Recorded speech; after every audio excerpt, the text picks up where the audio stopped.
Muy buenas tardes, sean todos ustedes bienvenidos a recontinuar con la séptima y última mesa de este coloquio internacional, en donde se abordarán cómo se ve todo esto que tiene que ver con la literatura, desde la parte, por ejemplo, de los jesuitas, pero también con la literatura de Juan José de la Cabada, para lo cual me voy a permitir presentar a Alma Montero, quien es nuestra primera ponente del día de hoy. Es investigadora del Museo Nacional del Virreinato, del Instituto Nacional de Antropología e Historia. Ha participado como ponente en diversos congresos nacionales e internacionales y ha sido docente en maestrías y diplomados de arte y museología. De igual manera, ha realizado más de 30 guiones museográficos para exposiciones permanentes e internacionales. Recibió el Premio Nacional Miguel Covarrubias a la mejor tesis de doctorado en museos en el año 2002 por el trabajo Monjas Coronadas en América Latina, tema que fue presentado como exposición en México, en el Museo Nacional del Virreinato, en el Museo Nacional de Colombia y en la Real Academia de Bellas Artes de San Fernando en Madrid, España. Curadora de la exposición Tesoros de México, Oro Prehispánico y Plata Virreinal, presentada en 1997 en el Museo de Viena en Austria y en el Convento de San Clemente en Sevilla, España. Para el catálogo de dicha exposición escribió el artículo sobre platería virreinal, coordinó el catálogo de platería del Museo Nacional del Virreinato presentado en 1999, así como los libros Plata, Forjando México y Jesuitas, su expresión mística y profana en la Nueva España, donde escriben más de 20 especialistas. Fue coordinadora curatorial de la exposición Plata Forjando México, inaugurada en 2010. Es miembro del Sistema Nacional de Investigadores del Consejo Nacional de Ciencia y Tecnología. Realizó la curaduría de la exposición Jesuitas, Vida y Expulsión en Tepoztlán, presentada en octubre del 2008, la cual ha sido solicitada para itinerar por distintos museos de México. Escribió el libro Jesuitas de Tepoztlán, la expulsión y el amargo destierro, el cual recibió mención honorífica en el Premio Miguel Covarrubias a Mejor Investigación en Museos. En el 2010 coordinó la curaduría de la exposición del Bicentenario, Platería en Iberoamérica. Actualmente es miembro del Sistema Nacional de Investigadores del CONACYT. Sea usted bienvenida. Pues muy buenas noches. Yo de verdad deseo agradecer pues a quien han hecho posible la celebración de este evento. A Pilar Luna, que dio origen a la arqueología subacuática en México. A través de mucho esfuerzo y muchos años de dedicación, pues ha logrado desarrollar proyectos muy fructíferos, de enorme significado e importancia. Agradezco también a Guadalupe Pinzón, a Flor Trejo, por su enorme pasión por los temas que trabajan, a la vez pues por su gran sencillez. Esa característica, creo yo, hace que estos eventos fluyan muy bien. Y pues no menos importante también agradecer a todos los jóvenes que los hemos ubicado, pues que nos han apoyado todo el tiempo, todo el desarrollo de este evento, arqueólogos, historiadores en formación, que es excelente que vengan a estos, pues que estén presentes en estos eventos. Pues en este congreso de reflexión de un tema tan interesante y tan vasto como es el mar, quisiera presentarles un proyecto de investigación que hemos trabajado en los últimos años sobre el noviciado jesuita de Tepoztlán, actual Museo Nacional del Virreinato. Este es uno de los 5 museos nacionales del INA, del Instituto Nacional de Antropología e Historia, y está dedicado al periodo virreinal. El tema que les voy a presentar es Peripecias en alta mar de los jesuitas expulsos de Tepoztlán. Vamos a ver unas imágenes, comentarles de este proyecto que estamos realizando.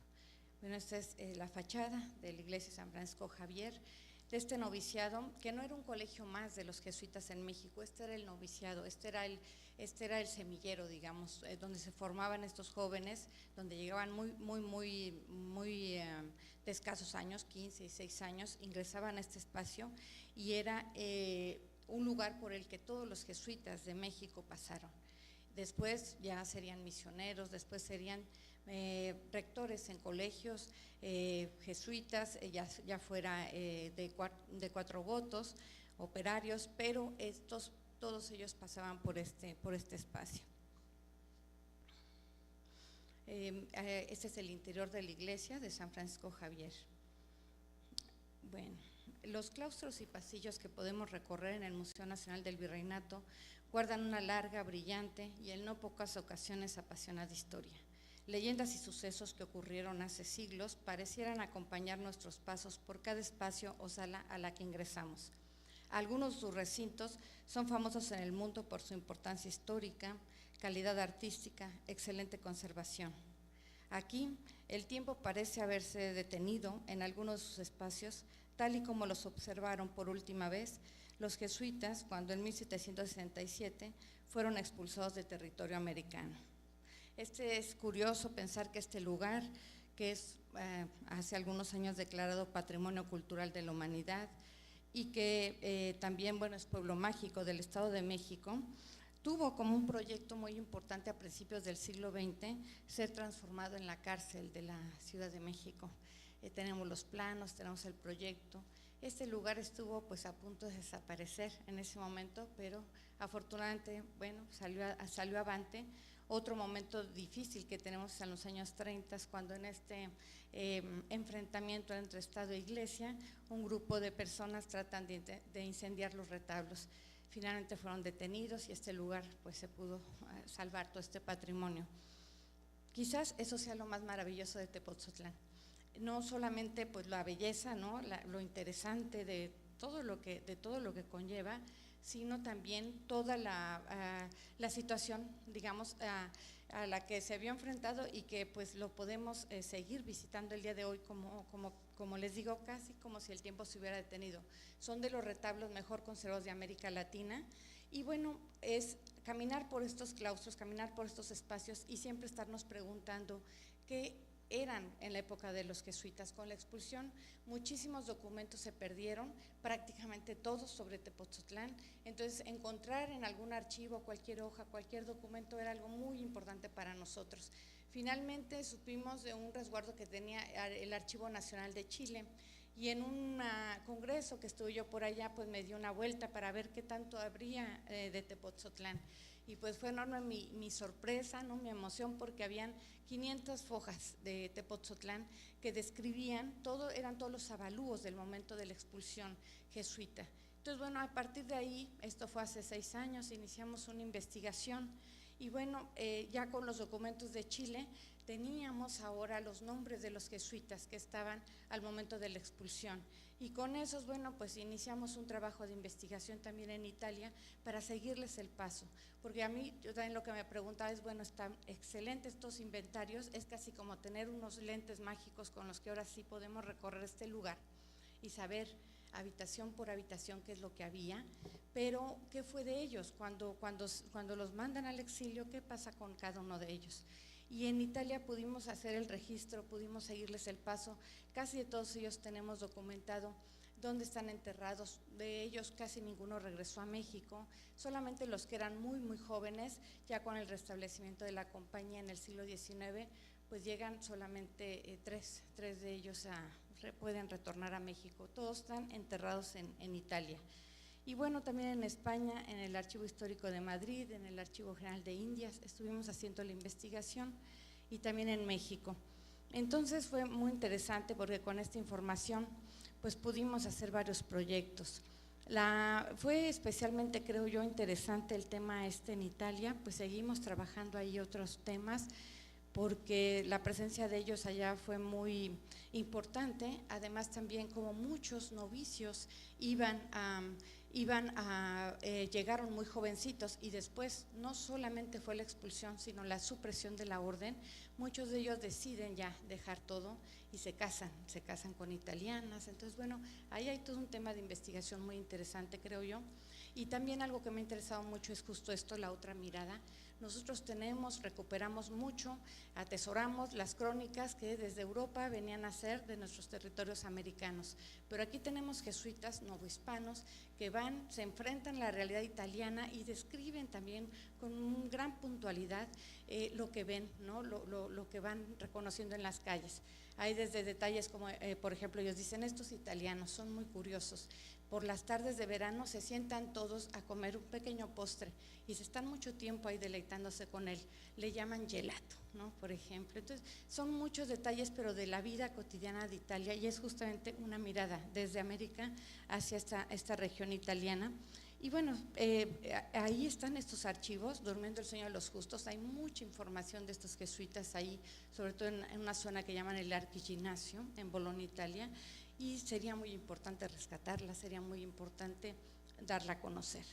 Estos pues archivos parroquiales, aquí por ejemplo en Italia encontramos el acta, ¿no? Cuando muere el que fuera el rector de Tepoztlán, Josep Urbiola.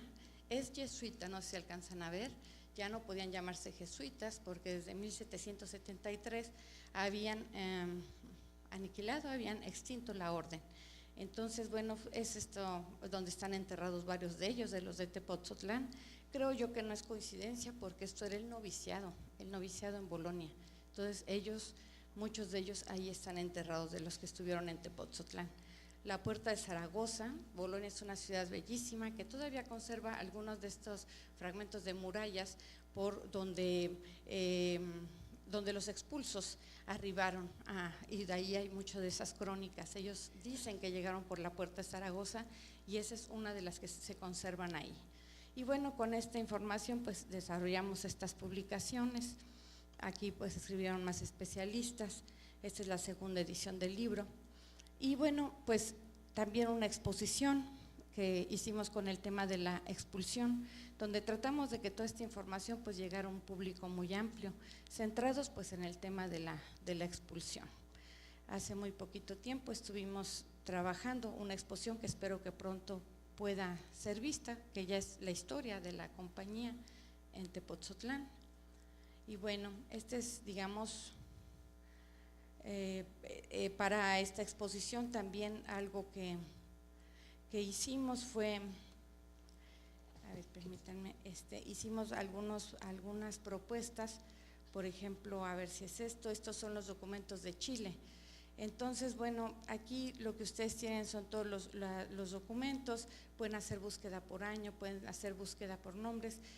Lo que nos interesaba es dar facilidades, digamos, a más investigadores que puedan realizar trabajos sobre Tepoztlán, porque como les digo, aquí está en estos documentos de Chile toda la información que vieron los comisionados reales cuando llegaron a Tepoztlán, y creo yo que esa pues es información muy muy importante. También incorporamos material multimedia de toda esta investigación, por ejemplo este libro virtual que estuvo, bueno, tiene sonido, ¿no? Cuando es un poquito la información que encontramos en los archivos, pero pasada, digamos, de una forma más didáctica, ¿no?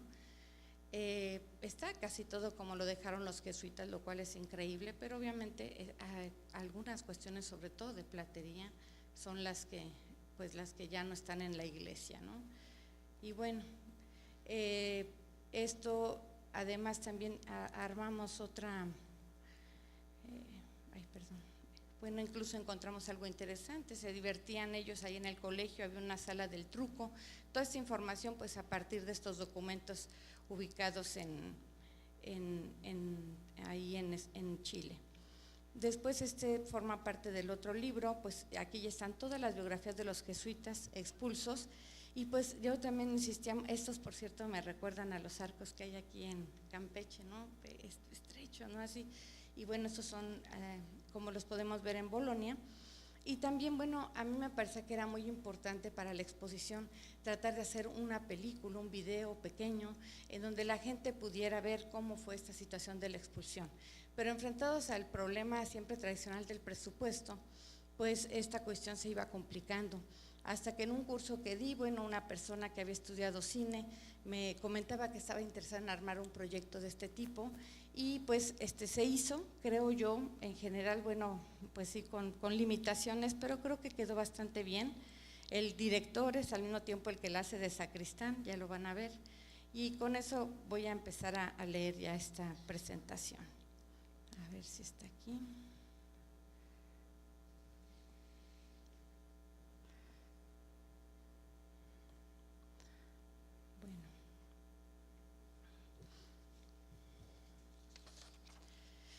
las labores cotidianas de los 76 jesuitas que vivían en el Colegio Noviciado de Tepotzotlán se interrumpieron bruscamente la madrugada del día jueves 25 de junio de 1767. A las puertas del recinto se presentaron don Hipólito Villarroel, real comisionado, con su asesor don José de Londoño y Pezuela, y un personaje más que hacía las veces de secretario y escribano. Acompañados de la Guardia Real, estaban ahí para leer el Real Decreto de Expulsión firmado en el Pardo por Carlos III, rey de España. Las crónicas mencionan la impresión que se llevó el sacristán cuando, al abrir las puertas de la iglesia de San Francisco Javier para que ingresaran los fieles a misa, vio sobre su pecho las bayonetas de los soldados que amenazaban hacer fuego al colegio al primer toque de campana. Apenas acertó decir que daría aviso al rector del colegio, el padre José de Urbiola, quien se encontraba en ese momento en la capilla del noviciado. Al principio, Urbiola pensó que podía tratarse de algún regimiento militar que realizaba labores de pacificación tierra adentro y que quizás, cansados de la jornada, quisieran hacer un alto en Tepotzotlán. Ordenó se les diera entrada y algo de almorzar, pero el comisionado Villarroel informó que traía consigo una orden real. Para ese momento en Tepotzotlán, y lo mismo sucedía en otros centros jesuitas del virreinato, los campanarios eran intervenidos y la tropa se apostaba en las puertas principales. Serían las 7 de la mañana de ese día, jueves 25 de junio, que el padre Urbiola, un hombre maduro de 53 años de edad, al momento de ocurrir estos acontecimientos, reunió a toda la comunidad en la capilla del noviciado al son de una pequeña campana, a la que entraron Villarroel, Londoño, el escribano y 2 testigos. Leído el Real Decreto, Urbiola respondió que pecho por tierra obedecía y aceptaba las reales disposiciones de su majestad en todo cuanto podía, y por cuya defensa pasaría primero todas las bayonetas de sus soldados por su pecho y el de todos sus presentes súbditos antes que ceder en lo más mínimo sobre este punto. En ese momento, la nómina jesuita de habitantes de Tepotzotlán era de 76 personas, incluidos los principales, coadjutores, estudiantes de juniorado, así como los novicios escolares y novicios coadjutores. Una vez realizado el listado de los habitantes de Tepotzotlán, se realizó la entrega de las llaves del colegio y de todas las oficinas. Se iniciaban así las disposiciones tal y como estaban establecidas en el Real Decreto. Después de estas acciones, se dispusieron todos los asuntos para el viaje que había que emprender rumbo a Veracruz, para de ahí continuar al destierro a Europa. Mientras tanto, el comisionado real, Hipólito Villarroel, trataba de enterarse de todo lo relacionado al colegio, pedía información y cuentas a Santiago Cataño, quien era el procurador del colegio, al tiempo que iba sellando las puertas para, una vez que los jesuitas se hubieran marchado, iniciar el avalúo detallado. Ese avalúo que es el que ahora tenemos en el archivo de Chile.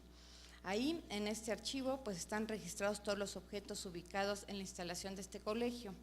Cabe mencionar que ese archivo de Chile es riquísimo, no solamente hay información de Tepotzotlán, sino de todo el virreinato de la Nueva España y de los 4 grandes virreinatos que había en ese momento en América: virreinato de la Nueva España, virreinato del Perú, virreinato de Nueva Granada y del virreinato del Río de la Plata. Y está toda la información de este momento de la expulsión. Y bueno, en esta ponencia de esta documentación que hemos logrado ubicar en archivos de Italia, de España, de México, presentamos un documento que es muy importante para la comprensión de este suceso. Se trata de un pequeño diario que describe de manera minuciosa la odisea del viaje que emprendieron los jesuitas de Tepotzotlán, que fueron expulsados al destierro italiano. Ahí se narra su difícil recorrido hacia Veracruz, lugar de embarque hacia el destierro europeo, y cómo después de una larga espera en el puerto los atacó una epidemia de fiebre amarilla, también conocida como vómito prieto. Después se describe con gran detalle su arduo viaje por mar en una pésima embarcación llamada San Miguel, alias La Bizarra, que los llevaría hasta puertos españoles para de ahí seguir el recorrido por tierra hasta los estados pontificios, donde serían finalmente recibidos. Todos ellos llegan fundamentalmente a Bolonia, la zona de la Ferrara, ahí es donde se concentran no solo los jesuitas de Tepotzotlán, sino de toda Nueva España, y no solamente ellos, sino también los de los otros virreinatos y los propios de España. Lo increíble es que ese traslado desde la puerta de Tepotzotlán hasta que finalmente llegan a esa puerta de Zaragoza, ubicada hoy día en Bolonia, Italia, dura 1 año, 4 meses. Fue muy complejo, vamos a ver todo lo que ellos vivieron en ese traslado. En la ponencia de la mañana se hablaba de tiempos concretos que se hacían en estos traslados normalmente desde Veracruz a puertos españoles, y se hablaba de un tiempo promedio de 3 meses. Bueno, los jesuitas tuvieron muchos percances, estos de Tepoztlán, muchas complicaciones, y por eso es que el tiempo se alargó muchísimo más del esperado. Se trata este diario de un documento de enorme interés para la historia del antiguo Colegio Noviciado de Tepoztlán, hoy Museo Nacional del Virreinato. El diario pues narra con detalle ese difícil camino que ellos vivieron y bueno, finalmente todo su recorrido hasta llegar a Europa. Sabemos que ellos estuvieron en Veracruz. Finalmente voy a concentrarme en la parte, digamos, de estas peripecias en alta mar, porque el diario es mucho más extenso. Ay, perdone, lo hicimos con familiares, él es mi hijo, porque todo fue así con amigos, familiares y demás. El director de la película es este joven que con barba entonces corría, ¿no? Daba instrucciones y luego corría a apostarse como actor. Pero con todo y dificultades y demás, creo yo que quedó un trabajo interesante para… Ahora lo que tendríamos que hacer es hacer una película, yo creo, claro, requeriría demasiados recursos, pero van a ver qué interesante es este diario de ellos, de 1767. Bueno, ahí en ese diario pues hay muchísimos detalles, ahí podemos encontrar muchos de los temas que ahora hemos comentado en este congreso. Ahí, por ejemplo, podemos leer la fuerte impresión que causó el ver el mar a estos jesuitas que en su gran mayoría no lo conocían. Entonces el diario dice así, además es un diario escrito bellísimo, es muy bonita cómo está la escritura. Dice que cuando ellos se confrontan con ese mar, dice: quien espantado de ver aquella inmensa llanura, atónito contempla su profundidad y la pujanza de sus tumbos. Quien sorprendido a su vista queda hecho un cadáver, sin apartar los ojos de aquel que tal vez sea su sepulcro. Quien se acerca a experimentar la amargura de sus ondas. Quien se divierte con verlo encrespado de sus olas o la variedad de sus peces y conchas. Algunos, sumergidos en otro mar de negra melancolía, apartan sus ojos de aquel, teniendo otro interior aún más borrascoso con quien batallar. Finalmente, el 29 de noviembre de 1767, después de comulgar y de desayunar, fueron conducidos a la puerta para embarcarse. Iban escoltados por soldados, iban caminando de 2 en 2. Allí les tomaron sus nombres y los pasaron al muelle para embarcarse en lanchas que los debían conducir a su barco. Y salgo un poquito del diario porque hay un jesuita poblano, Antonio López de Priego, que también nos sirvió muchísimo para toda esta investigación, pero que él comenta, es muy didáctico él en sus escritos, y él comenta cómo eran estos barcos, y él quiere explicar a la demás gente, ¿no?, que no conoce el mar, que no conoce los barcos, cómo eran. Y él comenta: ¿acaso, lector, habrás juzgado que es exageración o miedo mío el llamarle monstruo al mar? Las embarcaciones, que no habrás visto, pues no has salido de México, unas son grandes, otras pequeñas, son, si puedo darte alguna idea, unas casas de madera largas y angostas, con su azotea, su entresuelo, sus piezas bajas. Si el viento está lluvioso, se cierran las entrepuertas, los entrepuentes, con baquetas tachonadas, quedando oscuras y sin candela por temporadas enteras. Esta es la luz que puedo darte, y estas son las casas en que nos dimos a la vela para La Habana en el año del 67. Más adelante también comenta, cuando ya están arriba en el barco, lo siguiente: y adiós, que ya gritan los marineros el buen viaje. Y nosotros repetimos: adiós Indias, adiós México, adiós padres y parientes, adiós hermanos y amigos, adiós tierra feliz que no tuvimos la dicha nos cubriera después de muertos, ya que nos diste la vida. Entre lágrimas y sollozos oímos el tiro de la capitana que hizo seña al convoy. Adiós patria mía, gritamos todos. Y bueno, regresando al diario, pues sabemos que pasaron la primera noche pues muy atemorizados, con un gran miedo, Y esto no disminuyó horas después, cuando ya contemplaron el mar con la luz del día, y se menciona en este diario: esta, como primera, fue la noche más amarga que tuvimos, y aunque la luz del día consuela mucho en estas circunstancias, a nosotros en cierto modo nos acrecentó la pena. Luego que amaneciendo vimos los elevados montes que formaban las ondas del mar, pues la oscuridad de la noche nos cubría al enemigo, cuyos golpes sentíamos, mas no veíamos su fiereza. Para diciembre no mejoran las cosas. La primera, empiezan a soplar fuertes vientos, y la consternación de todos pues va avanzando. Y dice así el diario: al verse en una borrasca tan deshecha, y siendo la primera vez que se veían en semejante danza, se les figuraba que el mundo entero se les venía encima. A unos, estando acostados, los sentaba; a los que cogía de lado no hallaban ya cordeles con que detenerse en sus camas. Otros se privaron de sus sentidos, que hasta otro día no supieron qué cosa había sucedido. Quien pedía confesión, quien en cada golpe de mar se imaginaba haber dado contra un escollo. El diario es prolijo al detallar numerosos aspectos de la vida cotidiana en una embarcación del siglo XVIII y el estado de ánimo en que se encontraban. Sobrecogió a todos una gran melancolía, a que conspiraba la lobreguez y obscuridad del entrepuente, la suciedad y el desaliño del barco, la estrechez de los callejones y catres, puestos unos sobre otros, de tal manera que el que vivía abajo tenía siempre que andar a gatas, y ni podía a bien sentarse para vestirse o desnudarse, y el que estaba arriba le era necesario pisar y hacer pie en el de abajo para poder subir, puesto allí por fuerza les había de sacudir su ropa, pulgas y cuanta tierra tenían su ropa, y zapatos al de abajo y demás vecinos. Y con esto unos a otros había de ser mortificación necesaria, sin poder los unos quejarse ni los otros evitarlos, por más esmero y cuidado que pusieran.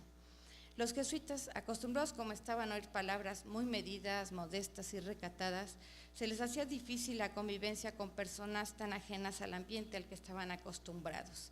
Y dice el diario: desde los pilotos para abajo, baste decir que eran la canallada del mar, que parece haberlos Dios dejado de su mano en todas partes, pues como todos saben, y el que no lo supiere puede experimentarlo por sus mismos ojos, es la gente más rústica, libertina y atrevida que hay en el mundo.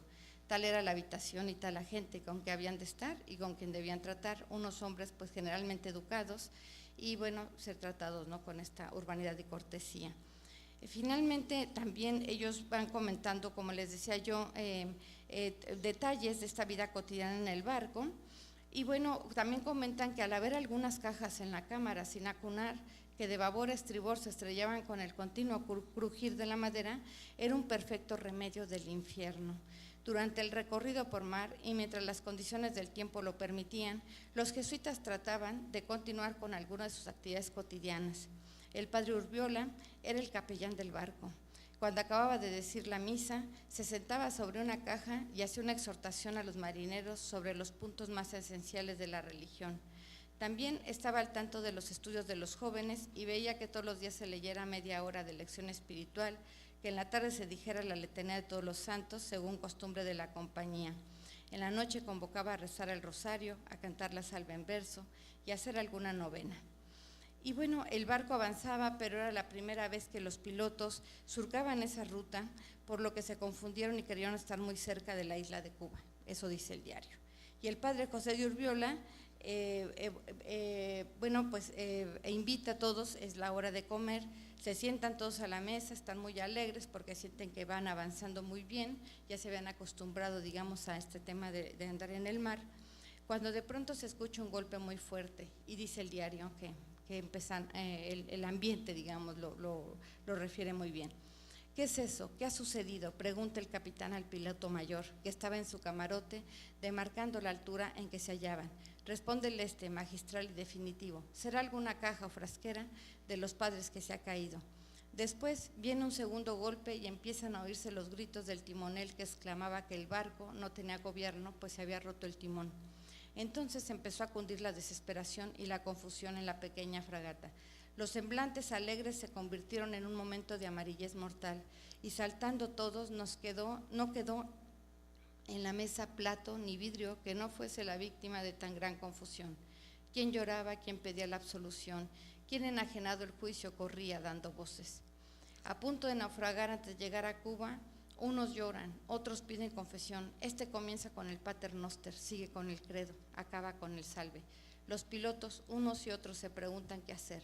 Pregúntales el capitán lo mismo, uno que no sabe, otro que cómo ha de saber, que qué cosa hay debajo del agua. El capitán manda una cosa, los pilotos otra. Lo contrario el contramaestre. Los marineros pálidos, aturdidos, ni oyen ni atienden, ni hacen cosa alguna, sino pedir confesión. Viendo el capitán que no es obedecido, corre de aquí para allá a tirar cabos por sobre las mesas. Aquí tira un frasco, allí pisa un plato, aquí cae, allí levanta, este grita, aquel regaña. El capitán, pilotos y marineros mostraron impericia en un momento tan definitivo. Se dice en el diario al menos que fue un pasajero, un tal don Francisco, quien sacó al barco de este precipicio al pedir que se virara a estribor. Voltean velas, finalmente siguió el barco andando, quedando todos en suspenso y aguardando quizás un golpe más. Afortunadamente el barco quedó en silencio, aunque con todos los pasajeros pálidos sin saber hablar una palabra. Poco a poco se volvieron todos en sí. El capitán hizo que Nicolás, que era el maestro carpintero del barco, compusiera el timor. Fuera ya de peligro, se pusieron todos de rodillas para entonar distintas oraciones y en acción de gracias hicieron votos a María Santísima, a cuya protección se atribuyó la salvación del barco y el poder continuar su camino. Les voy a mostrar rápido el diario. Este diario ahora el 21 de noviembre lo vamos a presentar y estos son los textos originales. Es un diario que está escrito, es muy bonita la letra, déjenme. Cuando el padre Solís, que es quien coordina el archivo de los jesuitas en México, donde habíamos estado ya varias veces buscando información desde Pozotlán, de pronto me habló y me dijo: Alma, tenemos un libro que pues está aquí, pero no estaba inventariado, quizás les puede interesar. Me fui corriendo a verlo, yo ya estaba metido en esto, de hecho estaba a días de salir a Bolonia. Y fue enorme mi impresión cuando veo el título, ¿no? Ad Maiorem Dei Gratia, ¿no? El lema de los jesuitas, las iniciales, y luego narración de los arrestos ejecutados en la Nueva España, año 1767, en los meses de junio y julio, y primeramente de lo sucedido en el noviciado de Tepotzotlán. Y empieza la lectura diciendo que, bueno, justo que ya iban a iniciar la misa, cuando de pronto al abrir las puertas de la iglesia, los soldados con las bayonetas, el sacristán se enfrenta a soldados que tienen bayonetas en las manos, y ahí empieza esta lectura, que es un diario que de verdad no se lee, no puede uno dejar de parar de leerlo, no es muy grande. Déjenme ver aquí, creo que se ve alguna imagen de él. Bueno, esta es la parte final.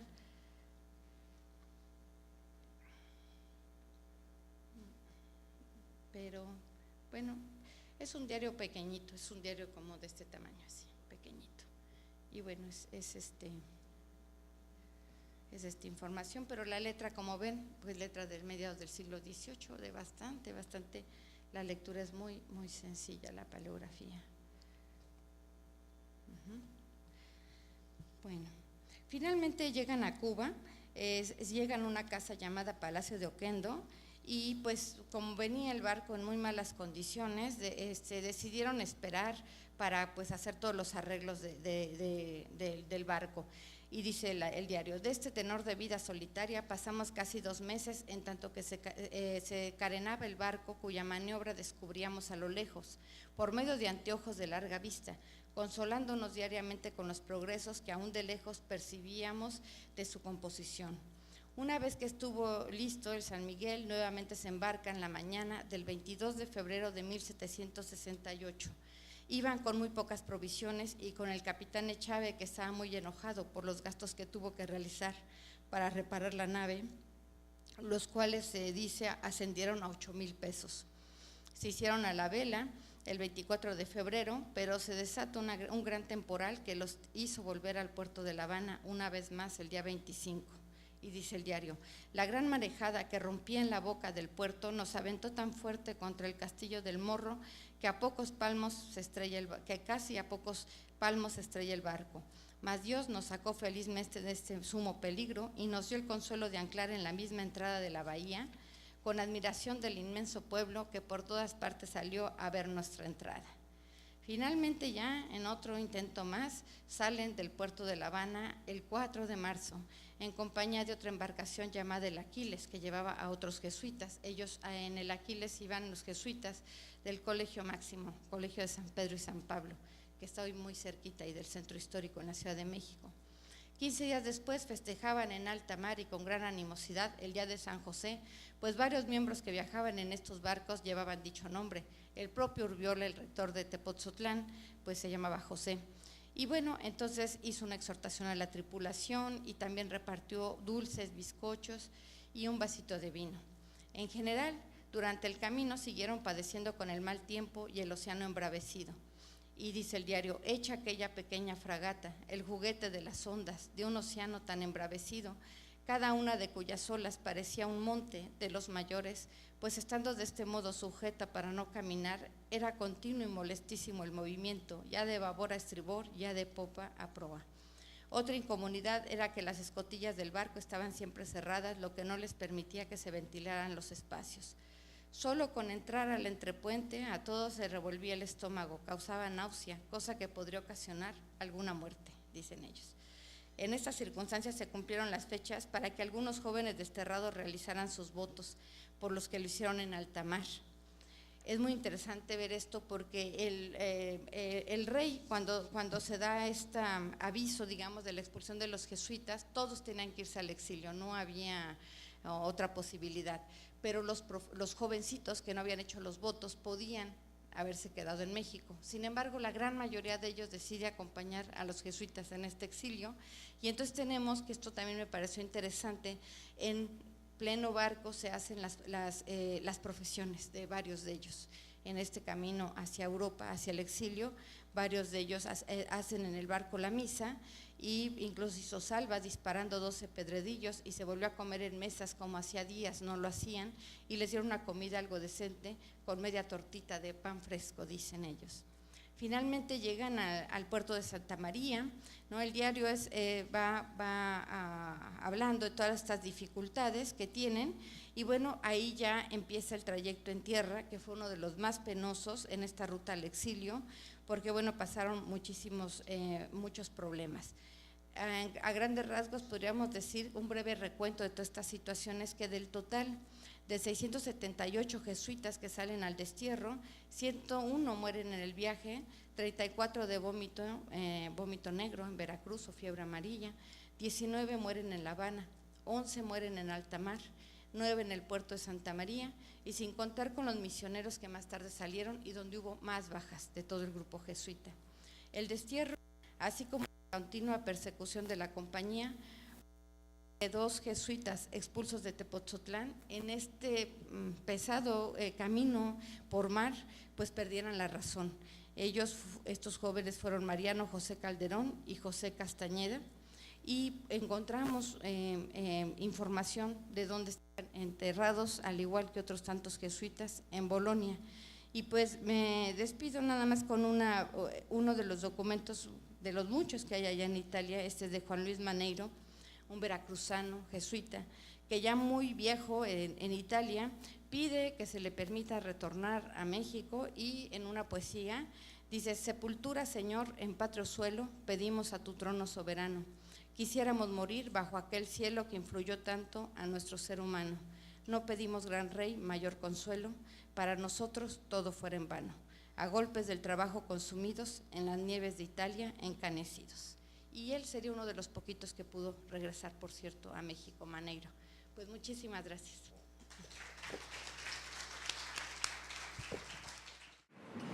Es interesante ver, poder escuchar esta investigación que nos presenta la doctora, que está trabajando a través del Museo Nacional del Virreinato, y es un tema que en lo personal a mí me interesa mucho y del cual conozco más sobre la parte de Veracruz.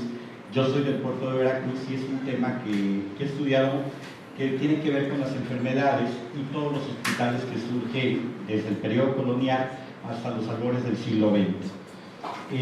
Ver cómo el acercarse a un repositorio documental la va llevando, y es como una especie de historia en donde un punto la va llevando a otro hasta que encuentra precisamente ese diario.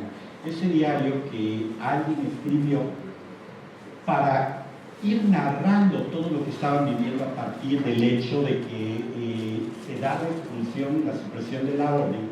Y cuando ella, por ejemplo, narra esta parte de que están en Veracruz y todo, es muy interesante porque cuando llegan ellos a Veracruz, las autoridades capitulares sabían que los meses más peligrosos para estar en nuestra ciudad eran de mayo a octubre, porque precisamente era cuando proliferaba un mosquito, lo que ahora conocemos como el Aedes aegypti, que en ese momento daba fiebre amarilla o contagiaba algunas otras enfermedades. Y sabiendo ellos que precisamente era el periodo de inoculación, pues precisamente hubo un sospechoso retraso en los barcos que los iban a conducir en el exilio, que implica que muchas de las crónicas dejan entrever que este sospechoso retraso pues fue adrede, precisamente para que ahí los jesuitas se contagiaran de esta enfermedad y al ser considerados como enemigo de la corona, pues fueran presa fácil. Y los dejan a ir sobre el mes de octubre porque sabían que ya habían pasado el mayor periodo de contagio. Ya no les interesaba que estuvieran ahí y que la enfermedad se desarrollara. Entonces, muchos de estos van muriendo en alta mar porque llevan contaminados con la bacteria de este mosquito. Algunos otros, como ella lo menciona, mueren en La Habana. Entonces, a través de este diario, pues logramos ver cómo este personaje va narrando todo este exilio y lo cruento que fue. Incluso las crónicas de la época narran que únicamente ellos se podían ir con lo que les cupiera o lo que pudieran cargar consigo, que implicaba que ellos no tenían derecho a llevarse posesión alguna. Entonces, si podían cargar una Biblia, un libro, un crucifijo, era con lo único que se podían ir.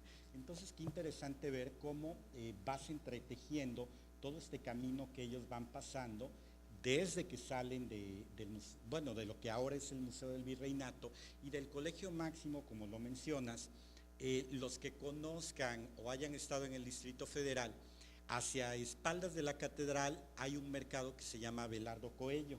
De hecho, una pequeña parte de ese mercado pertenece a las ruinas de lo que fue el Colegio Máximo Jesuita en la capital de la Nueva España. Actualmente está fraccionado el inmueble, una parte importante lo ocupa el mercado y tiene en su interior murales que pintó Diego Rivera con distintos de sus alumnos en la época más álgida de los problemas sociales de México y del muralismo en nuestro país.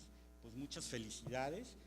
Me interesa también por ahí poder hacerte algunas preguntas más tarde, y felicidades por esta investigación y sobre todo porque están generando una serie de productos de divulgación que pueden ser desde las publicaciones hasta esta exposición que han creado desde el Museo Nacional del Virreinato, porque como lo escucharon al inicio, son muchas de las cosas que se están generando a través de este proceso de investigación, pero que se están compartiendo con gente de otros países, porque son productos, por ejemplo, las exposiciones que están en itinerancia. Felicidades.